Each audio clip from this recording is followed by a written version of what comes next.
Good afternoon, everyone. How are we? Welcome back to another episode. Um, it was actually a tough one this week. I have zero ideas just coming on to talking to you guys, but then I had a huge memory um, download for some reason, and it sort of sparked me. Like I've recently jumped on Reddit, and when I mean recently, I mean today. I found myself looking at Reddit. And some of the things that go on there is like, oh my God, whoa. Um, but sort of the biggest thing that it sort of jogged me to see, because I see topics coming up like, am I the a-hole? Am I overreacting? All these types of things.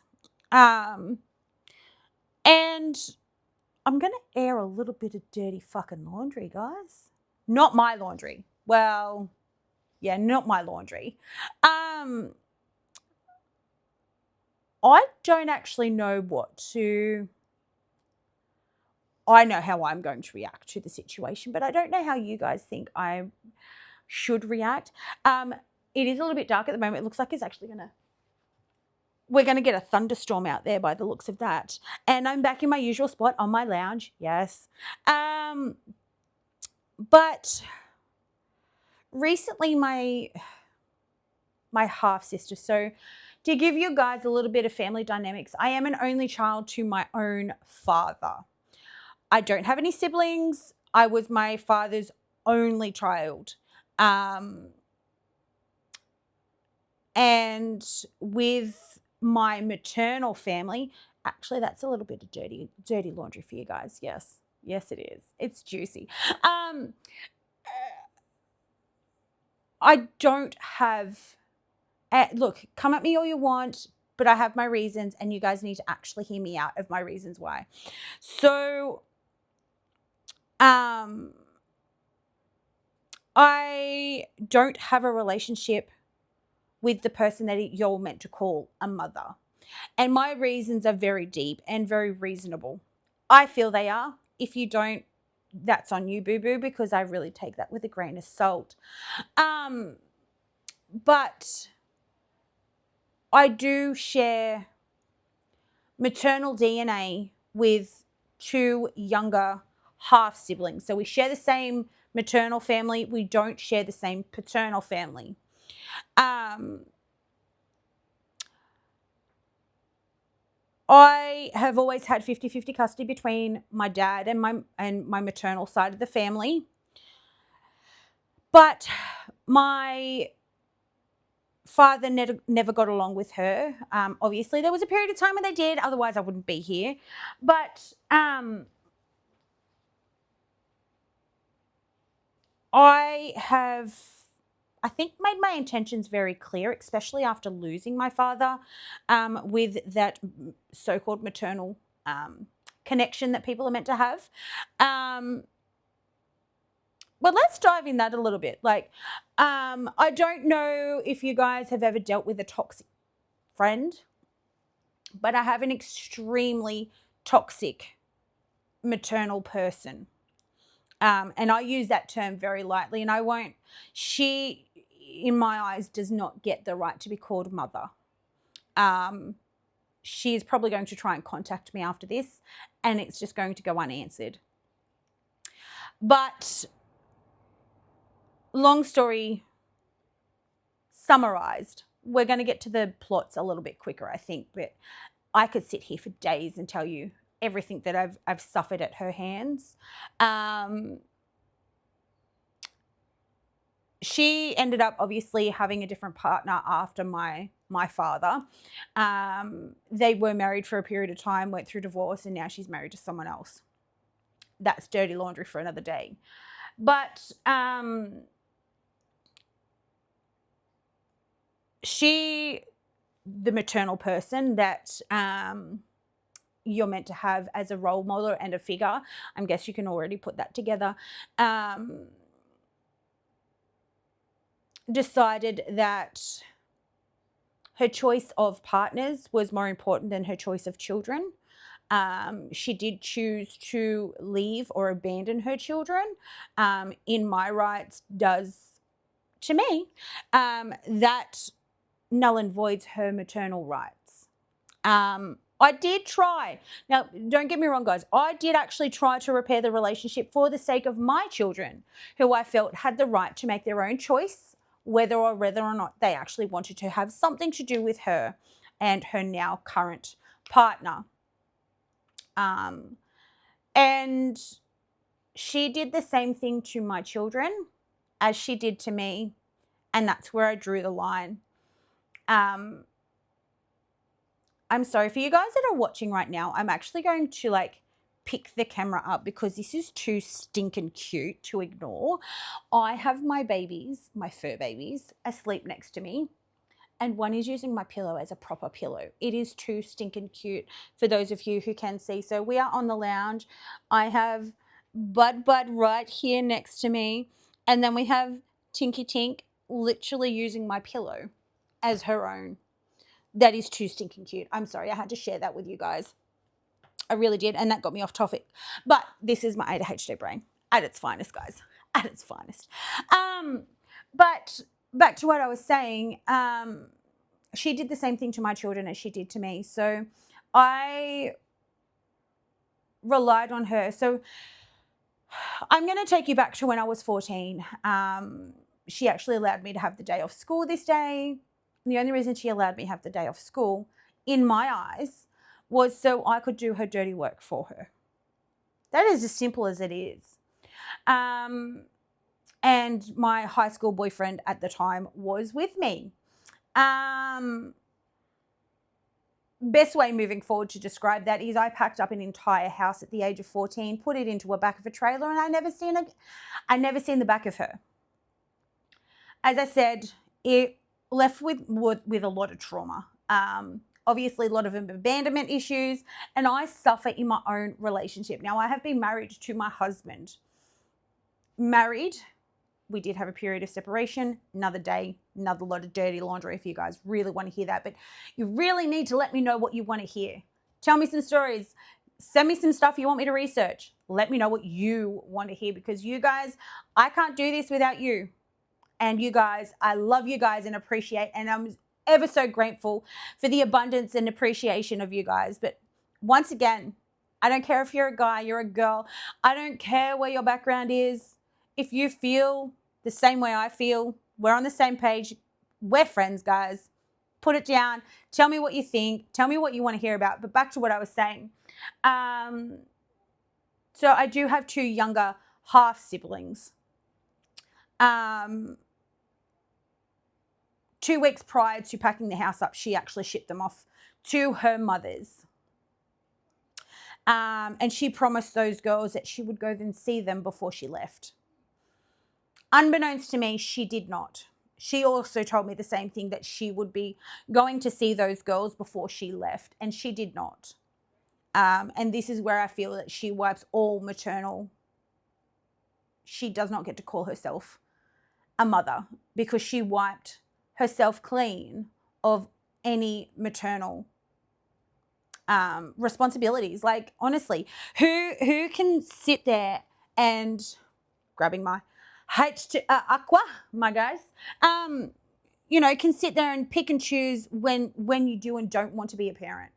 Like, you don't get to do that. Once you bring a child into the world, you are then responsible and need to clean your act up enough to actually act like a parent. You don't get to cop out. You don't get to tap out, and you don't get to do what she did. Anyway, so we packed the house up. She left. It was her week to have me and my siblings.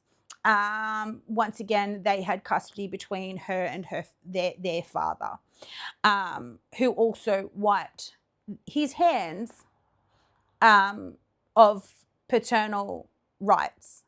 But here's a different story and a different kettle of fish that I'm just not going to shit on today, seriously. But I was 14.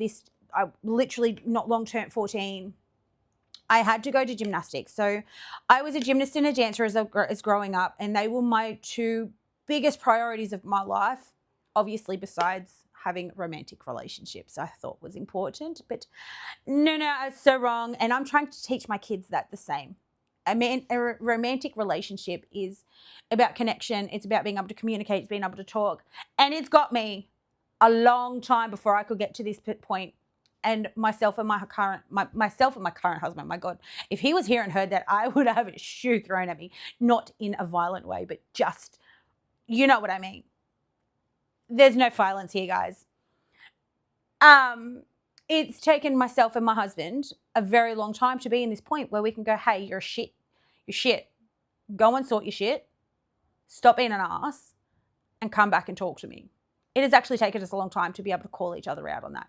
That used to be the biggest thing that would set arguments off in our relationship. Like, seriously, like myself and my husband, we have been together since I was 18 and he was 17. Yes, he's younger than me. Go on, have the says. Come on, I know, I can hear you. But we have been through a lot of ups and downs. I have lost the majority of my family that I have connections to. I have very minimal support for family. As you guys heard in my last podcast where I did lose the entirety of my father's side of the family, I do know I have extreme extended family on my father's side, but I never got to know them. I don't know who they are, and I'm not just going to blow in and be like, hey, guess what? Long lost cousin, here I am. Hi. No, I'm not going to do that. So my direct family that I did have on my father's side, I no longer have that connection and support. On my maternal side, I do have my grandmother and grandfather, and I do have a little bit of a friendship more than a sistership with my two half sisters. And they pipe in and pipe out when they want, and you know, they do them, which is what they do. Anyway, I went to gymnastics. I went to training this one night after packing an entire house up and knowing that I had to go back to her, and she had done nothing that she said she was going to do. So obviously it doesn't just leave me with abandonment issues, but it leaves me with commitment issues and promises. And we just got really dark all of a sudden, guys. I look like I'm sitting in mood lighting, although I don't mind that. For those of you who are watching along, I am sitting in my lounge room. I do not have any lights on besides my TV and my ring light behind the camera there. But look, a little bit of creepy stories for you. How's that? No, just joking. I ended up having a mental breakdown that day. And I mean, I really had a mental breakdown. Like, my coach just tried to coach me and correct my form. For those of you who aren't familiar with gymnastics, if you do the wrong thing, it impacts the entirety of what you do, or even worse, can paralyze you in certain positions. I was a rhythmic gymnast, which meant there was a lot of contortion work. There was a lot of, you know, folding yourself backwards. And if you didn't do things properly, you were gonna literally bye-bye. There goes, you know, feeling and legs and whatever else. It was serious injuries. Anyway, back to it. My coach literally just tried to correct my form, and I lost my shit. I was the age of 14 and I had my first mental breakdown. First of many that I did have, and not the best of my times out there. But I didn't know what to do. I was a 14-year-old child being lumped with the responsibility of telling the entirety of my community and support, my two younger half sisters, her mother, along with my father and my grandparents on my father's side, along with her parents as well, that she wasn't coming back, that she had chose a man over her children.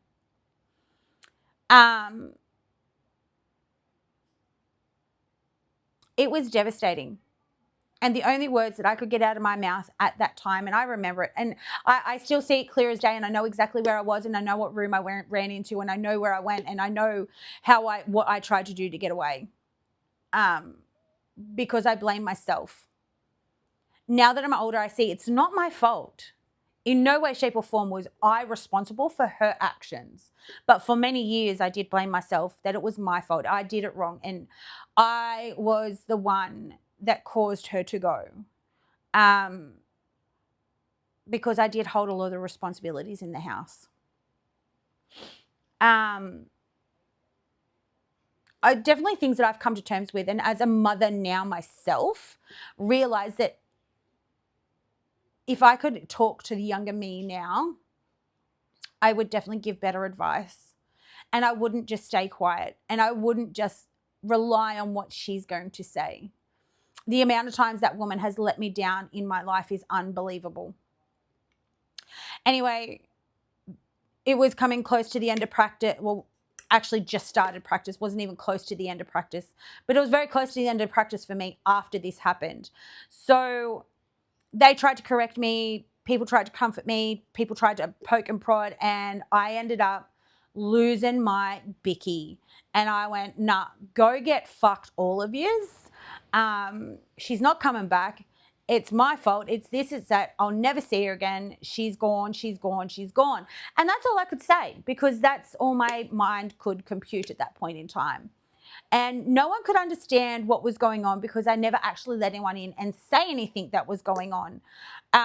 But what did happen after that, I went and seen counsellors. I had a lot of self-harm. I had a lot of things that I took personally, and I did use some of that power to actually drive me forward in my career as a gymnast. But I also used it as a lot of reasoning of why I behaved the way I behave, and used it as excuses. And it's not,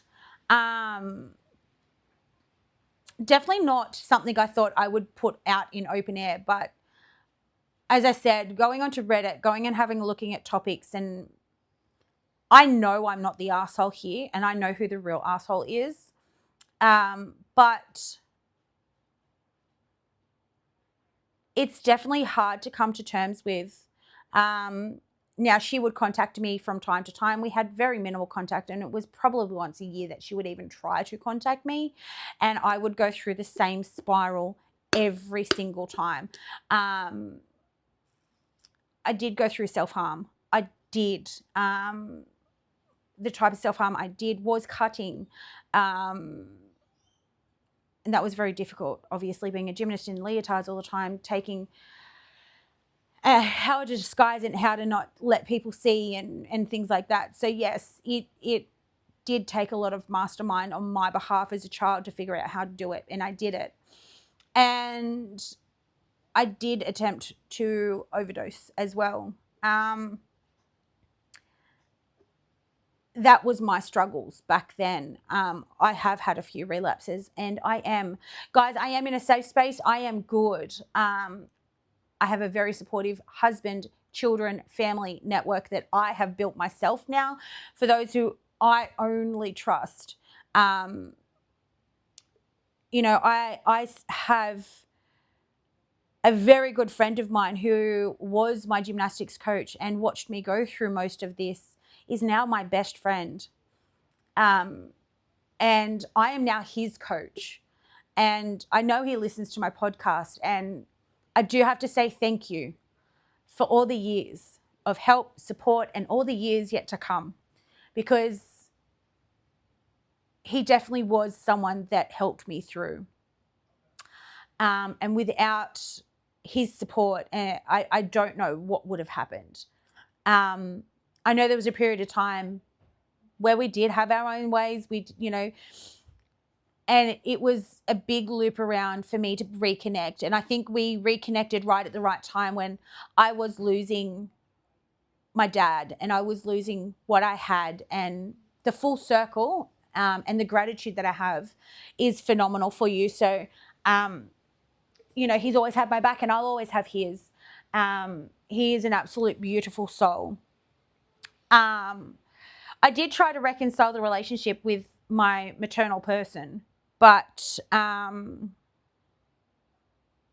every time I did, I'd have flashbacks, like those PTSD of everything that she had done and said and didn't do, and it was a savage cycle, and I would try to keep it a secret from my dad and my dad's mum, and I would try and oh no, I didn't talk to her, but they would know because I would have the exact same behavior as I did the day that she left, and that's how they knew. And I tried to bury it, and I tried to be as sneaky and conniving and everything, but I had that good of a relationship with my dad and my grandmother and my pop on my dad's family that they just knew instinctively. And I can't thank them for what they've done. And I know they're watching over me now, which is another reason why I think I have the confidence to talk about this situation. And this, guys, this might be a little bit longer than half hour, but I think you guys are up for it. I just had my two boys. They would have been 2.5 and 2, where I did try to reconcile again as an adult, not allowing, obviously, teenage trauma to make judgment on what my children wanted. So I was allowing my children, and they were happy to see them, and things were good for a while, but it was intermittent once again. They did have a period of time where they had their properties they were living in there. I think they had 3 house fires where they were on Victorian border. So they did move back up into the Hunter Valley. They did come back up this way. And by this time I did have my daughter and I had my 3 kids, and I was trying to go back to work and just getting out of a domestic violent relationship because that, as I said, that's a whole nother kettle of fish. Yes, I can confirm, and I'm not lying to you when I have been married for 15 years because I never divorced from my husband when we separated. Another kettle of fish for another day. If you want to stay for that juicy story, let's go. But yeah, so and then I was able to rekindle my marriage and fix things, and that's why we've been through the ups and downs, we've been through the tough, and we thought we would never be here, and we are going strong. But I was going back to work. I had asked my maternal person to watch my children after school and before school so I could return to work, and they did this for a little while. But they come to us and they give me a week's notice telling me that they were gone. They moved away again. They moved hours away. Once again, no goodbye, no explanation, no this is that. The only excuse that I got was they couldn't stay where they were.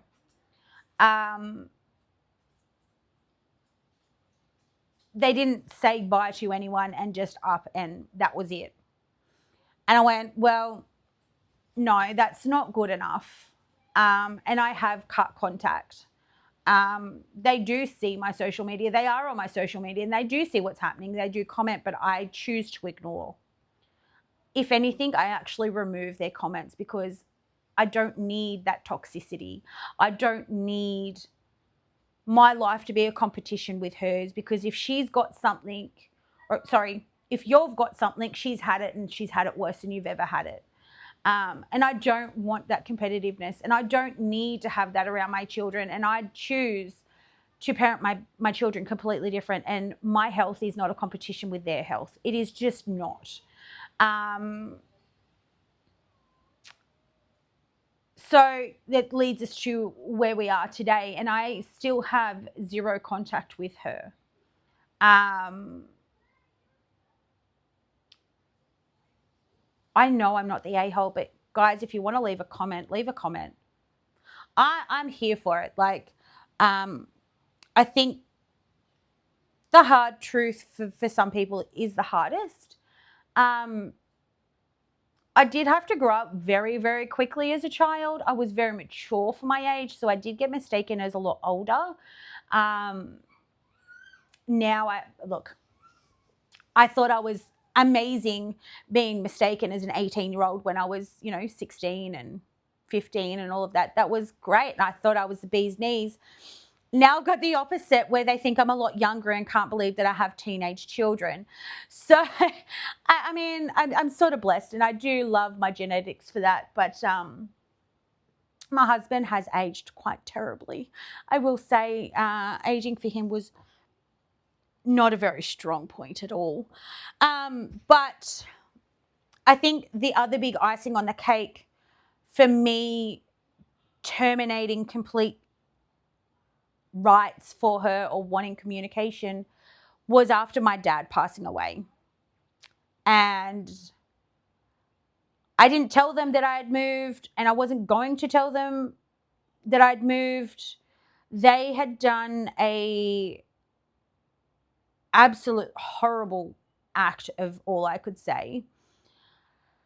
So my dad passed away in May. My dad's choice was not to inform my maternal figure that he had passed. His wishes were not to be put on Facebook, not to be plastered on Facebook. Unfortunately, I did tell him, because we sat down and we made all of his arrangements for his funeral while he was still coherent and not in a state of delusion. So he did have control over what he wanted. But I told him a few things that were not negotiable because people are going to want to say goodbye because he did have such a big impact on a lot of people's lives. But he didn't want her specifically contacted. He didn't want Facebook Lives. He didn't want any of that. He didn't want a fuss. He was never a person that wanted to be fussed over. He hated it. He didn't want that. But a family member on the maternal side of the family likes to cause drama and chaos.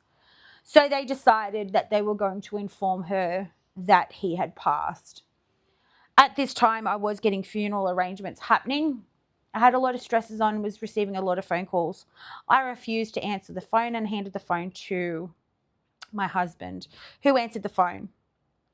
And it was Mother's Day. This was Mother's Day and this was her present. I heard parts of the conversation where she was blubbering like a mess and that she'd been his one and only and, you know, they'd been married for 60 years and blah, blah, blah, carrying on like an absolute fuck knuckle, if you ask me, and had no right to. But he's like, I don't have time for your shit, and hung up. Yep, Rodney died. He didn't want you to know. You're not coming. End of story. You're not welcome at the funeral. We're not live streaming it. See you fucking later. And hung up. It was a lot nicer than what the reaction she would have got out of me. Coming closer to everything finalising through solicitors and everything else, she'd got the same family member to track down my location because I had moved out of my place where I was living previously. So she got this family member to follow us for almost 2 weeks to find out where we lived. This family member then told her where we were living, and before you know it, she was on my doorstep. The first day she turned up, I wasn't here, I was at work. Second day she turned up, I was home and I was working from home. It was the quickest hi-bye reaction that I've had from them, and I think it was disgusting. And this is my biggest peeve of them all and the reason why I refuse to talk to her. Besides what she did to me and what I had to go through and endure as a child, this was the icing on the cake for me, where they had both rocked up, gloating and thinking it's absolutely beautiful that I now own my own home, and insisted on asking me what it was like to be a homeowner, not having to pay rent anymore. Acting like I had millions. No. I did inherit enough to be comfortable, to be able to start my business and work on my business. And I'm ever so grateful for the abundance my dad has given me. But she rocked up here with her hand out expecting to get money. Because they had literally made the comment of it must be nice to have some money. And how they're going to, they don't know how they're going to work out how to get back to where they moved to. And my reaction was, I would have no idea because I have nothing. I don't have any money to give you and you're not getting anything because I'm still paying solicitors and lawyers' fees. So you can get your things and leave.